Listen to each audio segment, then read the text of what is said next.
আমি জোহরের সুন্নত নামাজ 4 রাকাত নিয়ত করেছি, ইতোমধ্যে জোহরের ফরজ নামাজ শুরু হয়ে গিয়েছে। এমত অবস্থায় আমি 2 রাকাত নামাজ পড়ে সালাম ফিরিয়ে জামাতের অংশ নিয়েছি, নিয়ত করেছি 4 রাকাতের, কিন্তু নামাজ পড়লাম 2 রাকাত। এতে আমার নামাজ হয়েছে কিনা? উত্তর হলো হ্যাঁ হয়েছে, কোনো অসুবিধা নেই, বরং এটাই উচিত।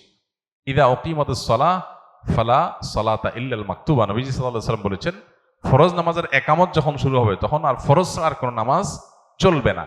চলবে না মানে তখন আর কোনো নামাজ স্টার্ট করা উচিত না। এখন কেউ 4 রাকাত সুন্নতের নিয়ত করছে, 2 রাকাতের বৈঠকে একামত শুরু হয়ে গেছে, তখন সে সালাম ফিরে নামাজ শেষ করবে।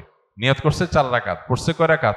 2 রাকাত। প্রতি 2 রাকাত ফরজ নামাজের বাইরে সব নামাজগুলোতে প্রতি 2 রাকাতের পর একটা কি আসে? স্টেশন আছে, চাইলে সেখানে ক্লোজ করা যাবে। এর কারণে কোনো গুনাহ হবে না, সিজদা সাহু দিতে হবে না।